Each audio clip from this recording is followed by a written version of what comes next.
नमस्कार, आप देख रहे हैं अपना बिहार। मैं हूं आपके साथ विभा उपाध्याय और बुलेटिन की शुरुआत इस वक्त बड़ी खबर के साथ। बीपीएससी परीक्षा से जुड़ी हुई ये बड़ी खबर, हंगामा मामले में सूत्रों के हवाले से खबर सामने आ रही है, जिसमें बापू परीक्षा भवन की परीक्षा रद्द हो सकती है।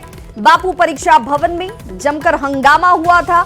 आज बैठक होने वाली है और इसी बैठक में यह माना जा रहा है कि इसे लेकर अहम और एक बड़ा फैसला सामने आ सकता है। सेंटर पर दोबारा परीक्षा हो सकती है।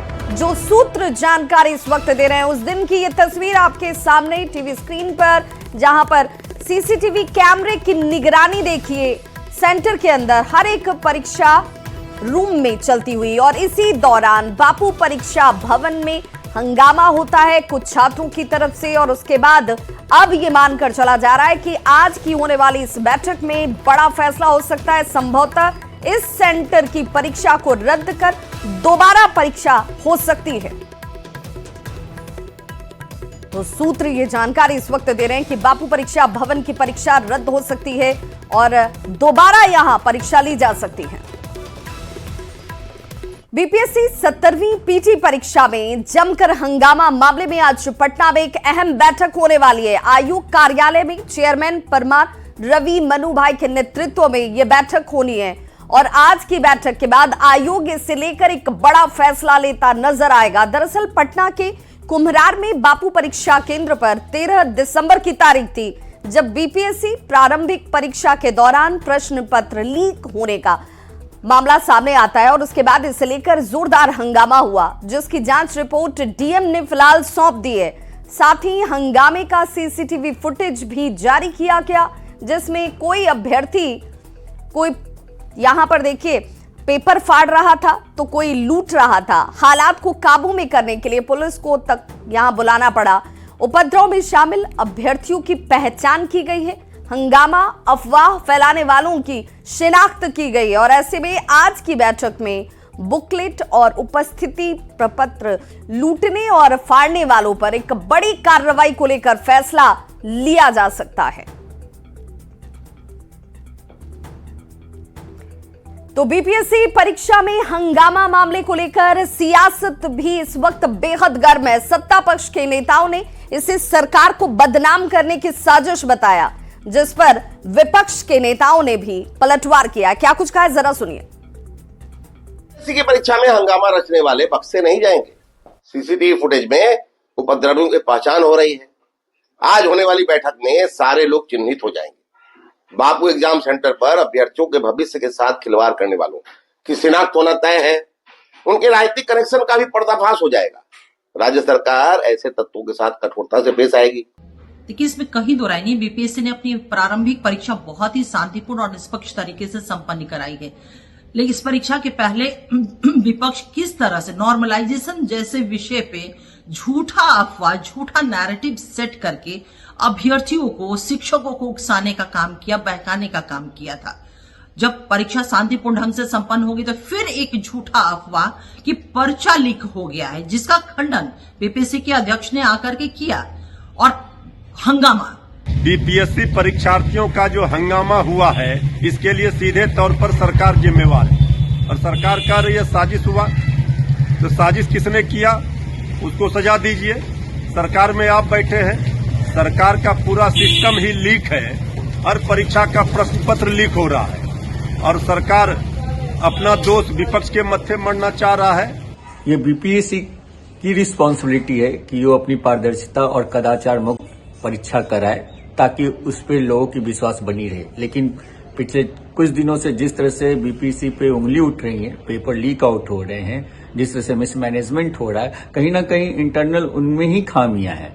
अगर बाकी क्यों कोई बदनाम करेगा भाई, वो सरकार के लोग हैं, सरकार के निर्देश से चल रहे हैं, सरकार के अनुसार चल रहे हैं। अगर कोई जोड़ के दाढ़ी में तिनका है तो उस दाढ़ी को खोजे, सारे यंत्र तो उनके पास ही है।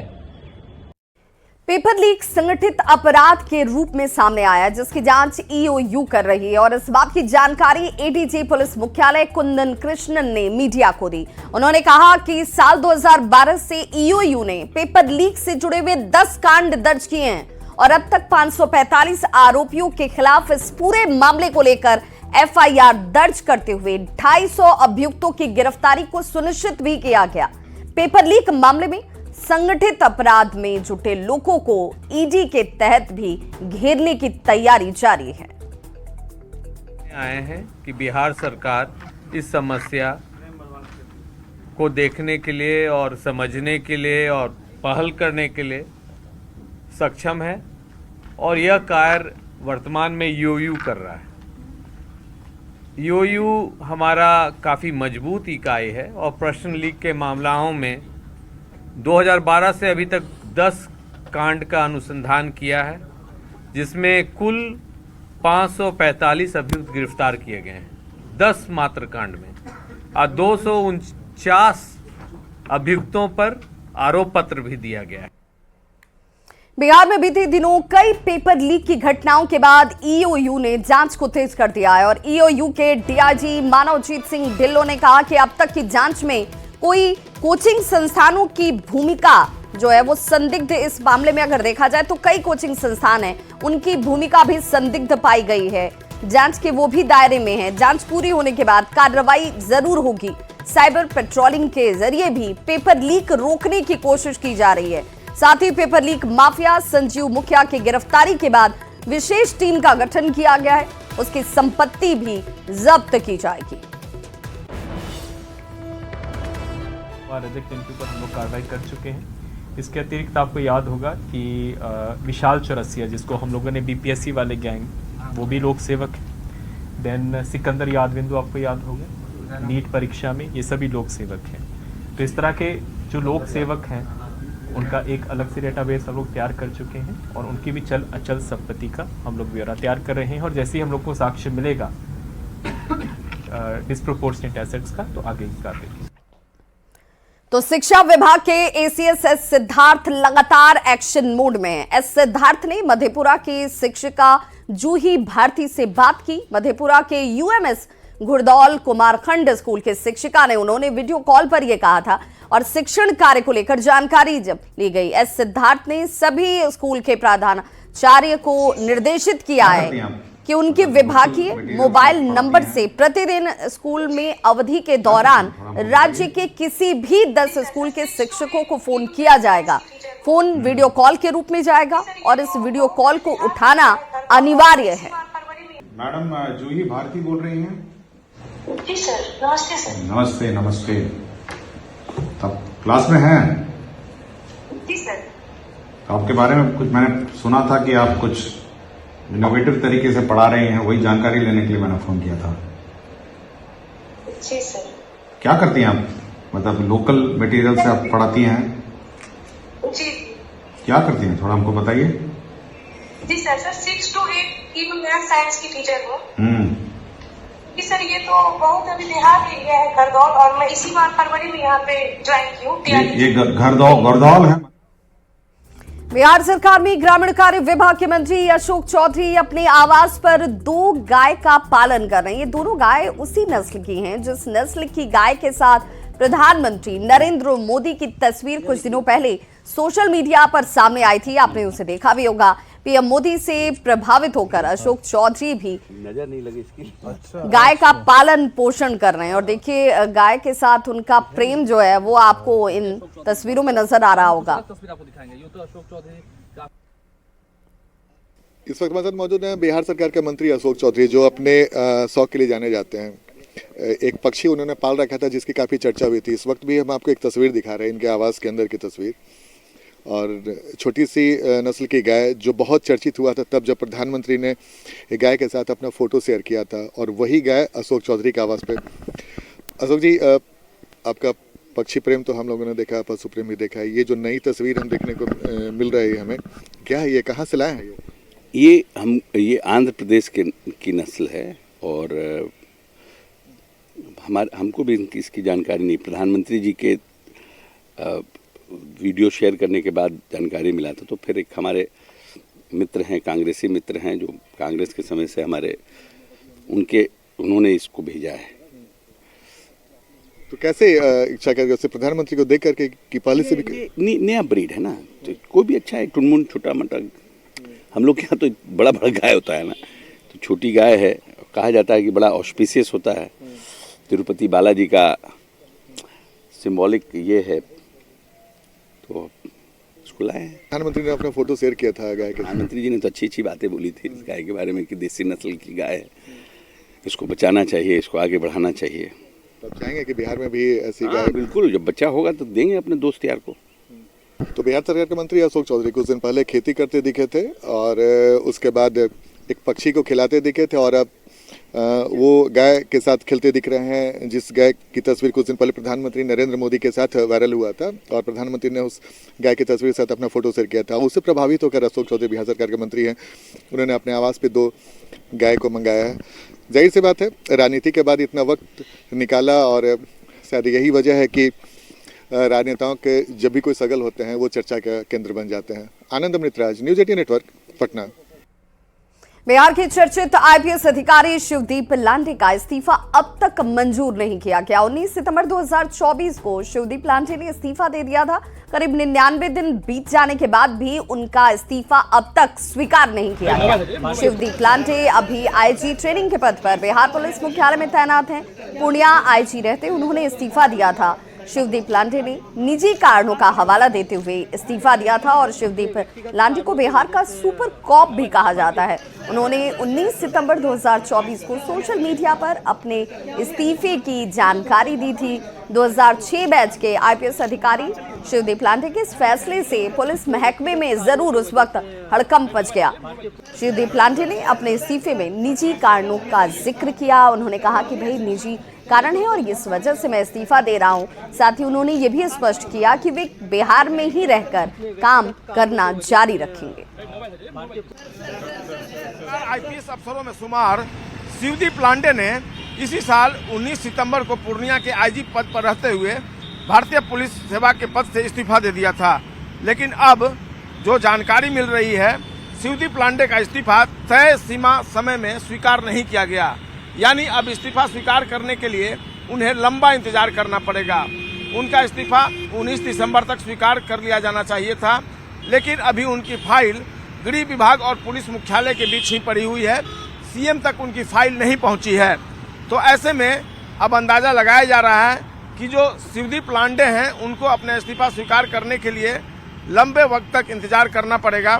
19 दिसंबर की अवधि अब चंद दिनों में खत्म हो जाएगी और ऐसे में फिलहाल शिवदीप लांडे इसी बिहार पुलिस मुख्यालय में आईजी ट्रेनिंग के पद पर अपना योगदान देते रहेंगे।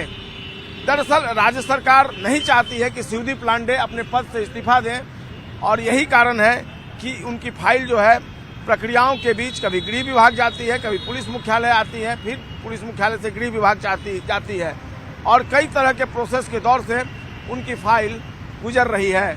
हालांकि इस पूरे मामले में शिवदीप लांडे से न्यूज़ 18 ने बात करने की कोशिश की, लेकिन उन्होंने किसी भी तरह की प्रतिक्रिया देने से मना कर दिया। लेकिन जो सूत्र हैं वो बता रहे हैं कि गृह विभाग हो या पुलिस मुख्यालय फिलहाल शिवदीप लांडे का इस्तीफा नहीं चाहता है और यही कारण है कि अब शिवदीप लांडे को लंबा इंतजार करना पड़ेगा अपना इस्तीफा स्वीकार करने के लिए। कैमरा पर्सन दीपक के साथ संजय कुमार, न्यूज़ 18 पटना। भागलपुर में प्रचंड ठंड की वजह से जनजीवन इस वक्त प्रभावित नजर आता है और ऐसे में इंसान के साथ साथ भगवान को भी ठंड से बचाने की कोशिश की जा रही है। एसएसपी ऑफिस के पास शिव पार्वती मंदिर की ये तस्वीर इस वक्त आप अपने टीवी स्क्रीन पर देख पा रहे होंगे, जहां भगवान भोलेनाथ और माता पार्वती को गर्म कपड़े पहनाए गए हैं। जायजा लिया न्यूज़ 18 संवाददाता विकास कुमार सिंह ने। भागलपुर में ठंड प्रचंड है। पछुआ हवा ने लोगों की परेशानी बढ़ा दी है। लोग सर्दी से परेशान हैं, लेकिन हम आपको भागलपुर एसएसपी कार्यालय के समीप शिव पार्वती मंदिर की तस्वीर दिखा रहे हैं कि किस तरह से जो मंदिर के पुजारी हैं वो भगवान का ख्याल रख रहे हैं। भगवान को गर्म कपड़े पहनाए गए हैं और इस ठंड मौसम में भगवान को सर्दी से बचाने का प्रयास किया गया है। आखिरकार क्यों भगवान को गर्म कपड़े पहनाए गए हैं? नमस्कार। इसलिए कि हम लोग को भी ठंडा लगता है तो उनको भी ठंडा लगता होगा और ये मेरा अपना विश्वास है, आस्था है और ये आस्था है। इसलिए मैंने ये सोच करके पहनाया कि प्रभु तो संसार को पहनाते हैं और उन्हीं का दिया हुआ उनको मैं समर्पित किया। और मैं जितने भी हिंदू भाई हमारे हैं सबसे मैं ये हाथ जोड़ के आग्रह करना चाहता हूँ कि आप लोग भी इस तरह से किया जाए घर में, जैसे भगवान का ख्याल रखा जी, ख्याल रखा जाए और जी ये इन्हीं का वैभव है, उनको समर्पित किया जाए। चलिए एक बार फिर से तस्वीर देख लीजिए, ये भागलपुर एसएसपी कार्यालय के समीप जो शिव पार्वती मंदिर है वहाँ की तस्वीर है। और यहाँ के जो मंदिर के पुजारी हैं वो इस सर्द के मौसम में प्रभु का ख्याल रख रहे हैं। वैसे तो ठंड के मौसम में आम जनजीवन अस्त व्यस्त है और भगवान सभी के ऊपर भगवान की कृपा होती है, लेकिन जो यहाँ के मंदिर के पुजारी हैं वो प्रभु का पूरी तरह से इस सर्द मौसम में ख्याल रख रहे हैं। उन्हें गर्म कपड़े पहनाकर इस सर्द मौसम में ठंड से बचाने की कोशिश कर रहे हैं। विकास कुमार सिंह, न्यूज़ 18 भागलपुर। पटना के मसौढ़ी में 9 दिसंबर को हुए सन्नी कुमार की हत्या के मामले में पुलिस ने खुलासा कर दिया है। आरोपी लक्की कुमार ने पुलिस के दबाव में सरेंडर कर दिया। आपसी रंजिश में बताया जा रहा है कि सन्नी कुमार की हत्या की गई थी। कश्मीरगंज के धर्मेंद्र कुमार और पप्पू केसरी के 18 साल के बेटे की सन्नी कुमार की हत्या चाकू मारकर की थी। और इस मामले में धर्मेंद्र कुमार ने बलियारी गांव के मोनू कुमार और सोन कुकरा निवासी मनीष शर्मा के बेटे लक्की कुमार सहित 2 अन्य अज्ञात के खिलाफ प्राथमिकी दर्ज कराई थी। इस कांड के प्राथमिकी अभियुक्त लक्की कुमार पिता मनीष शर्मा साकिन सोन कुकरा थाना मसौरी जिला पटना द्वारा पुलिस दबिश के कारण कोर्ट में सरेंडर किया गया एवं आज इसको घटना में संलिप्त एक अप्राथमिकी विधि विरुद्ध बालक को निरुद्ध किया गया। घटना में संलिप्त अन्य अपराध कर्मियों के विरुद्ध लगातार छापेमारी जारी। खबर भागलपुर से, जहां नौगछिया के रंगरा चौक प्रखंड के जहांगीरपुर बैसी में कटाव निरोधी कार्य में दरार आ जाने से अब गांव वालों के बीच दहशत है। बताया जा रहा है कि 3 साल पहले जहांगीरपुर बैसी में कोसी नदी के कटाव में 400 परिवारों का घर कटकर नदी में विलीन हो गया था। गांव को बचाने के लिए कटाव निरोधी कार्य कराए गए। अब कटाव निरोधी कार्य में ही दरार आने से ग्रामीणों के अंदर डर का माहौल है।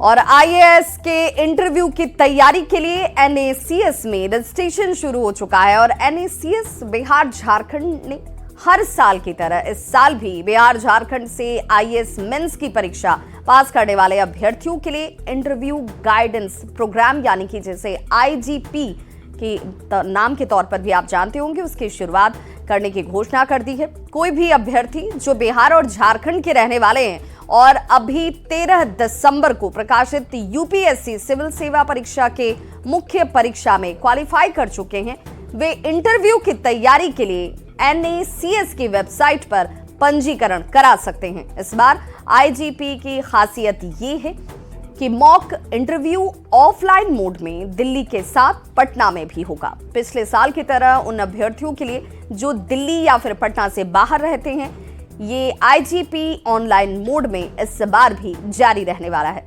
सभी अभ्यर्थी एनएसीएस की वेबसाइट www.nacbiharjharkhand.org.in पर जाकर अपना रजिस्ट्रेशन करा सकते हैं ताकि एनएसीएस टीम की ओर से उनको इंटरव्यू के लिए गाइड किया जा सके। तो पिछले साल भी एनएसीएस ने काफी वैज्ञानिक एवं व्यवस्थित तरीके से इंटरव्यू गाइडेंस प्रोग्राम यानी कि आईजीपी का आयोजन किया था। पिछले साल की तरह इस साल इस आईजीपी प्रोग्राम की मुख्य विशेषता इस प्रकार से है। पहला तो ये पूर्णतः निःशुल्क है एवं सिर्फ सिविल सेवा के अधिकारियों द्वारा आयोजित किया जाता है। इसमें शामिल अधिकारी विभिन्न सेवाओं के तथा विभिन्न बैच के होते हैं, कुछ सेवानिवृत्त तो कुछ युवा, यानी कि अनुभव एवं नया ट्रेंड दोनों का ही मिश्रण इसमें होता है। सभी रजिस्टर्ड अभ्यर्थियों का व्हाट्सएप ग्रुप जो है वो यहाँ पर बनाया गया है ताकि इन सभी को व्हाट्सएप ग्रुप से जोड़ा जाकर रखा सके। और इस ग्रुप में सीनियर अधिकारी भी होते हैं जहां पर कोई भी अभ्यर्थी कभी भी कोई भी डाउट पूछ सकता है। ग्रुप का वातावरण फ्रेंडली तथा सकारात्मक होता है क्योंकि सभी अधिकारी सेवा भावना से स्वयं इसमें जुड़कर अपने राज्य के युवा अभ्यर्थियों को गाइड करना चाहते हैं। हॉबी, कैडर, वैकल्पिक विषय, राज्य अंतर्राष्ट्रीय मुद्दे, समसामयिक मुद्दे आदि जैसे प्रमुख विषयों पर एक्सपर्ट्स के द्वारा विशेष क्लासेस भी इसमें ली जाती है। तो इन्हीं विशेषताओं की वजह से पिछले साल NACS में पंजीकृत 58 अभ्यर्थियों में से 30 से भी ज्यादा अभ्यर्थियों का अंतिम रूप से चयन हुआ था।